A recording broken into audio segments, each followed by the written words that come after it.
This is the Penn GSE podcast, where you'll hear perspectives on education and social science from the University of Pennsylvania's Graduate School of Education.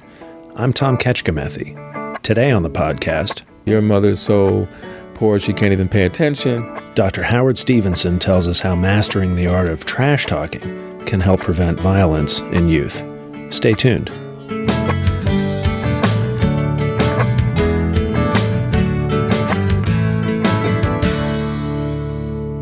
When Howard Stevenson looks at how the world works, he sees a big problem. The problem is that most people see black boys as somehow inherently aggressive. Howard is a professor here at Penn GSE who studies the psychological adjustment of children and adolescents. He wanted to find a way of getting young black males with a history of violence to manage their anger, and eventually to change how they're perceived in society. To that end, he started a program called PLAAY. The acronym is PLAAY, and it stands for Preventing Long-Term Anger and Aggression in Youth. Over 4.5 years, Howard and a team of colleagues went into a disciplinary school in Philadelphia.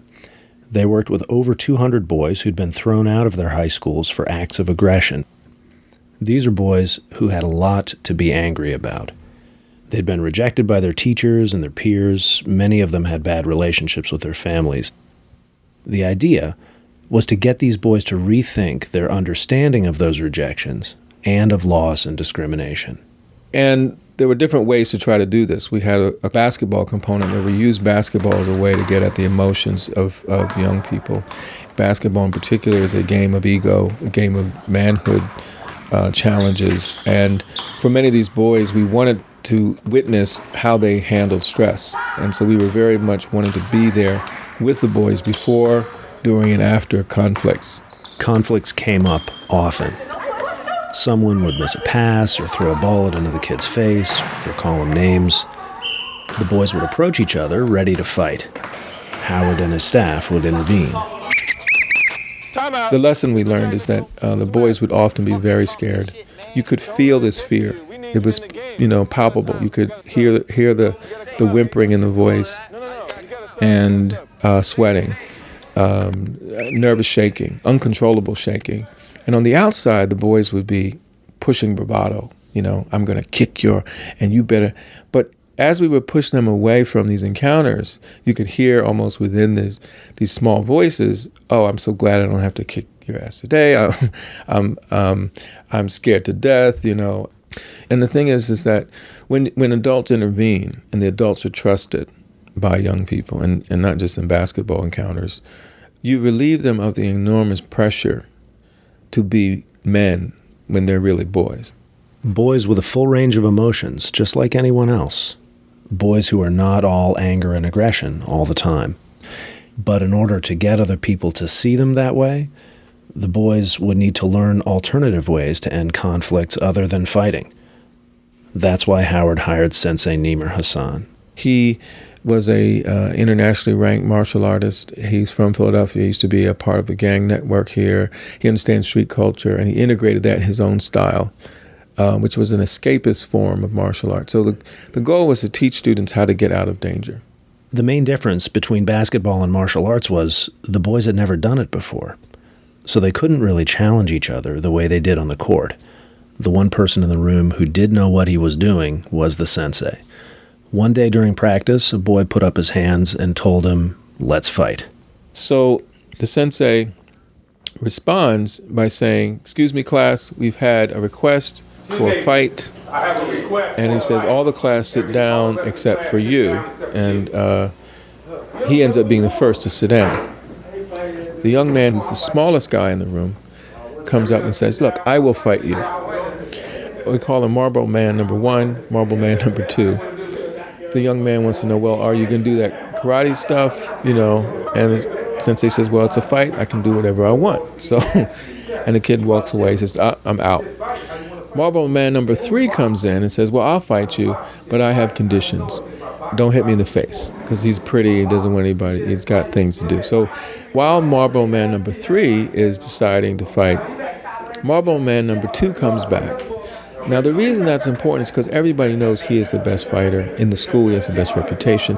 He doesn't fight because everyone's afraid of him. But he comes back and he says, "Look, I will fight you, but I just don't want you to kick me. Sensei says, well, I am going to kick you because that's what a fight is. This is not boxing. It's not a sport. So eventually the kid says, look, well, I'll fight you if you want to box. And the sensei immediately then switches into a boxing stance and boxes him all the way backwards to the door. Howard says that even though the Marlboro men appeared to be acting aggressively, they were really asking the sensei, who are you to us? Can we trust you? Now, I think this happens in classrooms all over the country, everywhere. And I think some people run from those moments as teachers.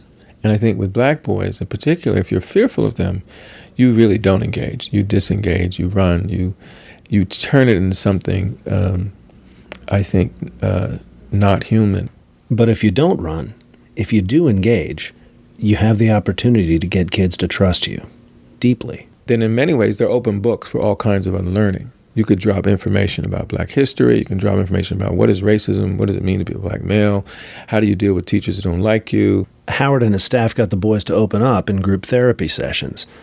They had them role-play situations like being racially profiled by a cop, and they taught them a skill you don't usually learn in school. Trash talking is a skill, too, so we try to teach that. Trash talk, Howard says, can be a method for stopping a fight in its tracks.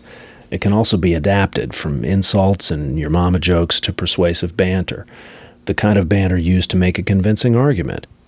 Howard encouraged the boys to battle with each other over information, and to battle with him and the staff, too. If you tell adolescents what to think, they naturally resist and rebel. But if you suggest to them and you battle with them, then what they get, they own. They say, I got this through my hard work. So that's my goal, to drop knowledge and to accidentally make them pause. Howard and his team started working with the boys in the PLAAY program as their basketball and martial arts coaches. But that was just a cover. Really, they were therapists and teachers. By using familiar cultural elements, like sports and trash talk, the team was able to empower the boys and lower their sensitivity of rejection. They got many of them to do things nobody ever expected them to do. Get jobs, graduate high school, join the military, reconnect with their families. Howard got the boys to prove that they could be fully rounded beings, not just people to be feared. And he thinks that if his methods were more widespread in schools, it could impact all of us. If you could help teachers who are fearful of black boys reduce their fear, you're probably going to have more time in educating them. And you could really get at these disproportionate referrals of first-time offenders of color in a school to jail. So the school to jailhouse pipeline could be incredibly impacted. You might actually have resources of employable men and youth that would be role models, not only for children within families, but other folks. So if you could just stop the incarceration rate of young people from schools to jails, you could pretty much, change a neighborhood.